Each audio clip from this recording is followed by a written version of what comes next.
نحمدہ ونصلی علی رسول الکریم اما بعد فاعوذ باللہ من الشیطان الرجیم بسم اللہ الرحمن الرحیم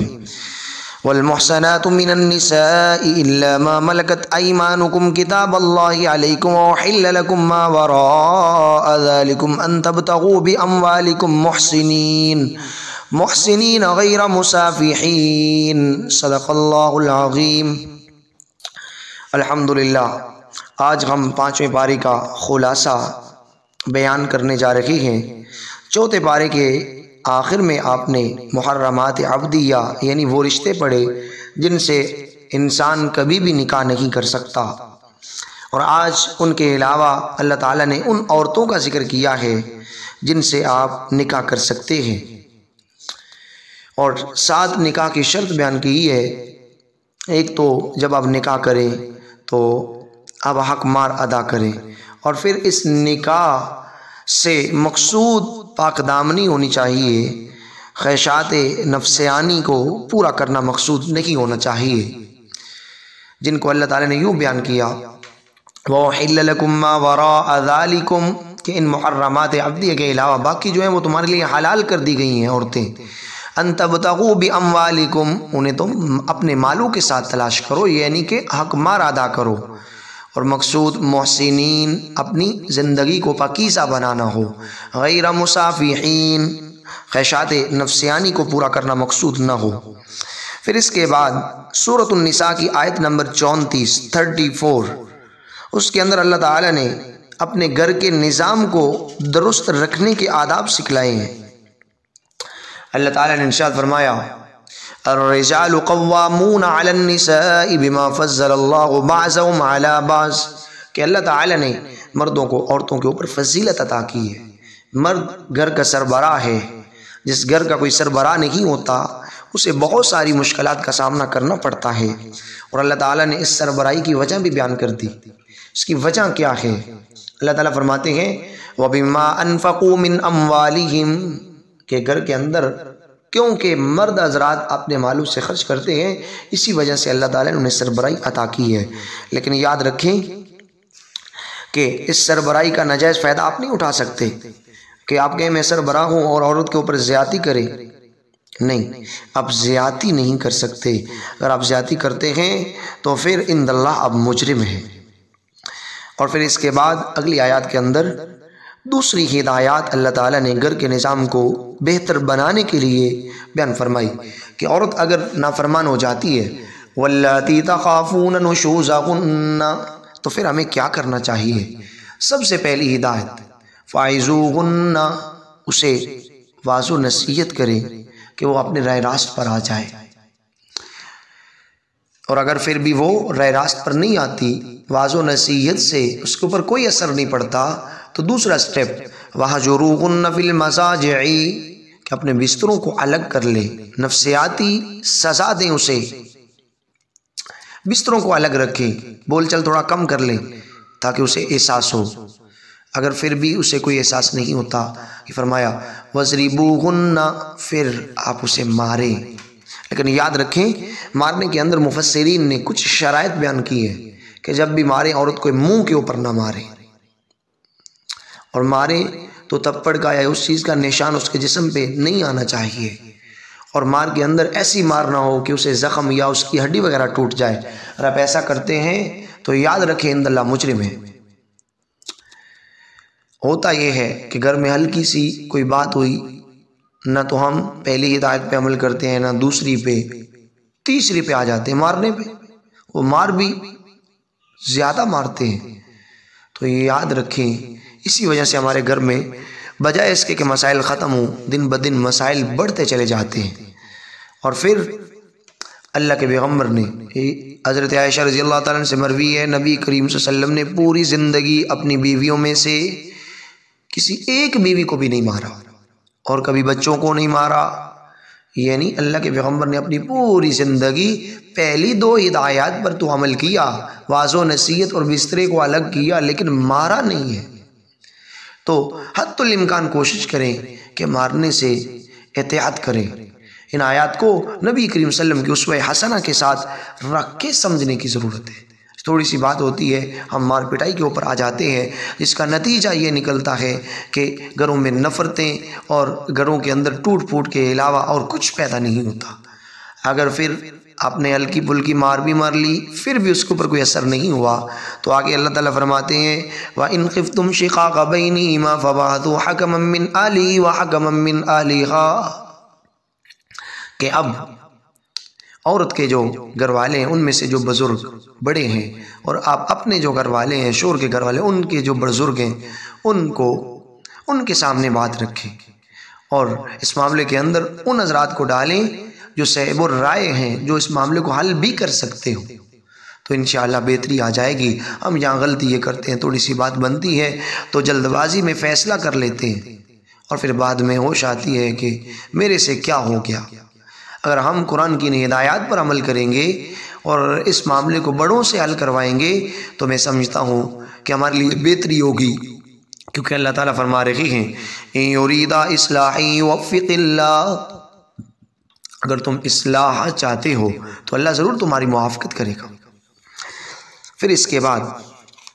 اللہ تعالیٰ نے اگلی آیت نمبر 58 کے اندر 58 کے اندر اللہ تعالیٰ نے نبی کریم صلی اللہ علیہ وسلم کو امانت ادا کرنے کا حکم دیا ہے کہ آپ امانت والوں کو ان کی امانت ان تک پہنچا دیں،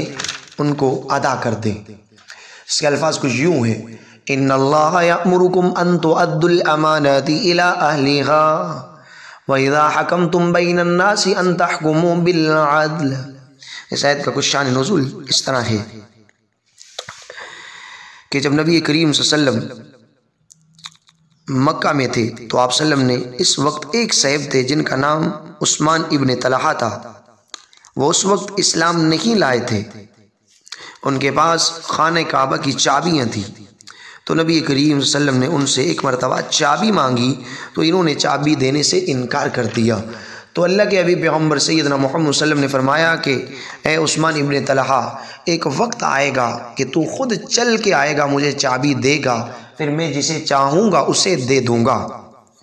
اور پھر وقت گزرنے لگا، مکہ فتح ہو گیا، عثمان ابن طلحہ خود آیا اور اس نے خانہ کعبہ کی چابیاں نبی کریم صلی اللہ علیہ وسلم کے حوالے کر دی، اور اللہ کے حبیب پیغمبر سیدنا محمد الرسول صلی اللہ علیہ وسلم چاہتے یہ تھے کہ خانہ کعبہ کی جو چابی ہے وہ بنو ہاشم کو دے دی جائے، کیونکہ خاندان بنو ہاشم یہ نبی صلی اللہ علیہ وسلم کا جو اپنا خاندان ہے، خانہ کعبہ کی باقی جو ذمہ داری ہیں وہ بھی انہی کے پاس تھی، تو چابیاں بھی انہی کے پاس ہونی چاہیے۔ تو عثمان ابن طلحہ چابی دے کر جانے لگے تو آپ صلی اللہ علیہ وسلم نے عثمان ابن طلحہ سے فرمایا کہ تمہیں یاد ہے کہ میں نے تمہیں کہا تھا کہ ایک وقت آئے گا کہ تم خود مجھے یہ چابیاں واپس کرو گے، اور پھر اس کے اوپر وحی نازل ہوئی کہ ان اللہ یأمرکم، کہ اللہ تمہیں حکم کرتا ہے کہ ان تؤدوا الامانات الی اہلها، کہ امانات کو جو امانت ہے اس کے اہل کی طرف سپرد کر دے، یعنی عثمان ابن طلحہ کو واپس کر دے۔ تو اللہ کے پیغمبر نے وہ چابیاں فوراً عثمان ابن طلحہ کو لوٹا دی، اور آج تک وہ چابیاں عثمان ابن طلحہ کے خاندان میں خانہ کعبہ کی چابیاں چل رہی ہیں۔ پھر اس کے بعد چھٹے پارے کے اندر ایک واقعہ، چھٹے رکوع کے اندر، اس پارے کے 5ویں پارے کے چھٹے رکوع کے اندر ایک واقعہ بیان کیا ہے کہ آپ کی خدمت میں ایک نام نہاد مسلمان اور ایک یہودی کا مقدمہ آیا، تو آپ صلی اللہ علیہ وسلم نے یہودی کے حق میں فیصلہ کر دیا کیونکہ اس کا حق تھا، تو اس پر اس منافق کا نام نہاد جو مسلمان تھا وہ یہ چاہتا تھا کہ میرے حق میں فیصلہ ہو، تو اس نے اسی غرض سے حضرت عمر رضی اللہ تعالیٰ عنہ کی طرف رجوع کیا۔ تو حضرت عمر رضی اللہ تعالیٰ عنہ کو جب علم ہوا کہ اس کا فیصلہ نبی کریم صلی اللہ علیہ وسلم پہلے کر چکے ہیں، تو حضرت عمر رضی اللہ تعالیٰ نے اس منافق کو سزا دی، جس پر دیگر جو باقی منافقین تھے انہوں نے بڑا شور مچایا، اور اللہ تعالیٰ نے ان آیات کو نازل کر کے فرما دیا کہ تمہارا ایمان اس وقت تک کامل نہیں ہو سکتا جب تک تم اللہ اور اس کے رسول کے فیصلوں سے راضی نہیں ہو جاتے۔ اس کے بعد آیت نمبر 75 کے اندر اللہ تعالیٰ نے جہاد کی ترغیب دی ہے اور فرمایا ہے کہ تمہیں کیا ہو گیا ہے کہ تم جہاد کے لیے کیوں نہیں نکلتے، جبکہ حال یہ ہے کہ کچھ مرد اور عورتیں ظلم کی چکی کے اندر پس رہے ہیں اور وہ ہاتھ پھیلا پھیلا کے یہ دعا کر رہے ہیں کہ یا اللہ تو ہمیں اس بستی سے نکال، اس بستی کے لوگ بڑے ظالم ہو چکے ہیں۔ عموماً یہ ہوتا ہے کہ جہاد سے رکاوٹ انسان کو جو موت کا ڈر ہے کہ میں مر نہ جاؤں، اس وجہ سے انسان جہاد سے رک جاتا ہے۔ تو اللہ تعالیٰ نے فرمایا کہ اگر موت کے ڈر سے تم جہاد سے رک رہے ہو تو یاد رکھو موت تو تمہیں مضبوط قلعوں کے اندر بھی آ کے رکھے گی، موت کا تو تمہیں سامنا کرنا پڑنا ہے۔ اور سنو، جہاد کرنے والا اور نہ کرنے والا برابر نہیں ہو سکتا۔ اس کو اللہ تعالیٰ نے یوں بیان کیا، وَمَا لَكُمْ لَا تُقَاتِلُونَ فِي سَبِيلِ اللَّهِ وَالْمُسْتَضْعَفِينَ، کہ تمہیں کیا ہو گیا ہے کہ تم اللہ کے راستے میں قتال نہیں کرتے، جہاد نہیں کرتے، من الرجال والنساء والولدان، حالانکہ حالت یہ ہے کہ کچھ مرد اور عورتیں اور بچے، الذین یقولون ربنا اخرجنا من هذه القرية الظالم اہلها، وہ یہ دعا کر رہے ہیں کہ اللہ جی اس بستی سے ہمیں نکال دیجئے، اس کے اہل بڑے ظالم ہو چکے ہیں۔ لنا من لدنک ولیا وجعل لنا من لدنک نصیرا، اللہ کوئی ہمارے لیے معاون پیدا فرما۔ اور اس کے بعد پھر اللہ تعالیٰ نے اگلی آیات کے اندر صلاۃ الخوف اور صلاۃ المسافر کو ذکر کیا ہے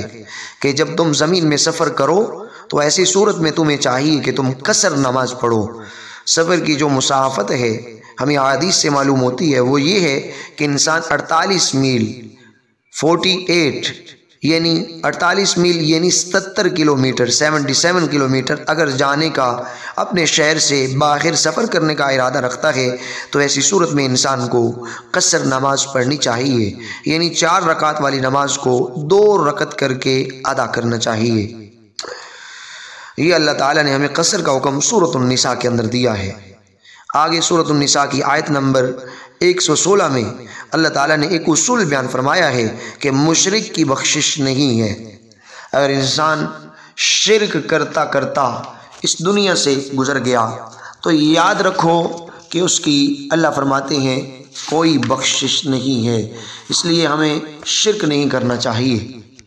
اللہ کی ذات اور صفات کے اندر کبھی شرک نہیں کرنا چاہیے۔ اولاد اللہ دیتا ہے، اللہ سے مانگنی چاہیے۔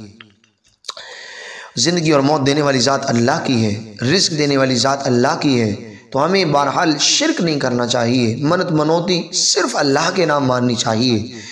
اللہ تعالیٰ فرماتے ہیں ان اللہ لا یغفر ان یشرک بہ ویغفر ما دون ذلک لمن یشاء، کہ مشرک کی بخشش نہیں، اس کے علاوہ میں جسے چاہوں گا مغفرت اس کی کر دوں گا، لیکن مشرک کی کوئی بخشش نہیں۔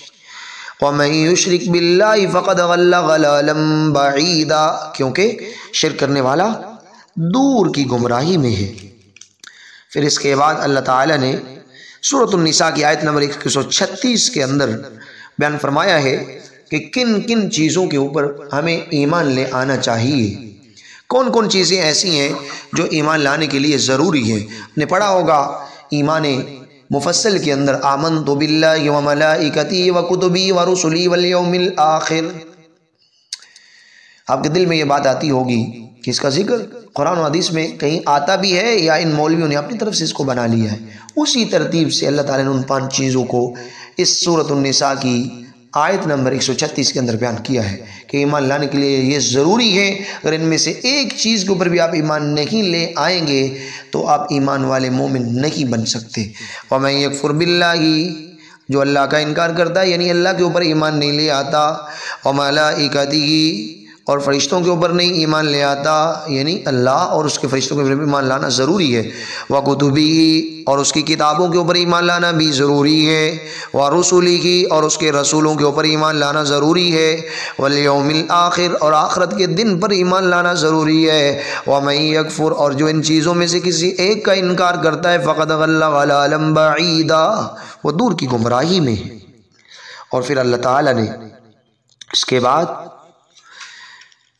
سپارے کے آخر میں اللہ تعالیٰ نے منافق کی اقسام بیان کی ہے کہ منافق کی 2 قسمیں ہیں۔ منافق کہتے ہیں جس کا دل اور زبان ایک نہ ہو۔ اللہ فرماتے ہیں منافق کی 2 قسمیں ہیں، ایک منافق اعتقادی یعنی اس کے دل میں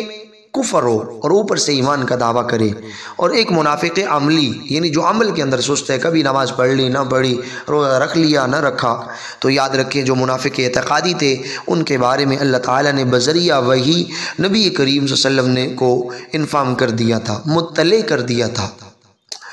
اب ہم کسی کو ڈائریکٹلی منافق نہیں کہہ سکتے، منافق اعتقادی نہیں کہہ سکتے، کیونکہ ہمارے پاس کوئی ثبوت نہیں۔ اگر ہم کہتے ہیں تو ہم گنہگار ہیں۔ ہاں، حدیث کے اندر منافق کی جو نشانیاں بیان کی گئی ہیں، اگر وہ کسی آدمی کے اندر پائی جاتی ہیں، اس کو یہ تو کہہ سکتے ہیں کہ اس کے کام منافقوں والے ہیں، لیکن اسے منافق نہیں کہہ سکتے، کیونکہ منافق کے بارے میں اللہ تعالیٰ نے بڑی سخت وعیدات بیان فرمائی ہیں۔ ان المنافقین فی الدرک الاسفل من النار ولن تجد لهم نصیرا، منافق جہنم کے سب سے نچلے درجے میں ہوگا اور اس کی مدد نہیں کی جائے گی۔ تو اس لیے اگر ہم منافقت کا شکار ہیں تو ہمیں بہرحال اس سے توبہ کرنے کی ضرورت ہے۔ اور پھر آخر میں اللہ تعالیٰ نے ایک بہت بڑا قیمتی اصول بیان فرمایا کہ اگر کوئی انسان اللہ کا شکر کرتا ہے، ایمان لے آتا ہے، پھر اللہ کو کیا ضرورت ہے اسے سزا دینے کی؟ اللہ تعالیٰ کو اس کو سزا دینے میں اللہ کا کوئی فائدہ نہیں۔ ایمان اور ساتھ شکر بمانا اللہ تعالیٰ کے احکامات کے اوپر عمل کر کے زندگی گزارنا، نبی کریم صلی اللہ علیہ وسلم کے طریقوں کے اوپر چل کر زندگی گزارنا۔ اگر کوئی آدمی ایمان لے آتا ہے اور شکر کرتا ہے، یعنی اللہ کے احکامات اور نبی کریم صلی اللہ علیہ وسلم کے طریقوں کے مطابق زندگی گزارتا ہے، تو اللہ فرماتے ہیں کہ اسے عذاب دینے میں میرا کوئی فائدہ نہیں، کیونکہ میں تو بہت قدردان ہوں۔ ما یفعل اللہ بعذابکم ان شکرتم وآمنتم،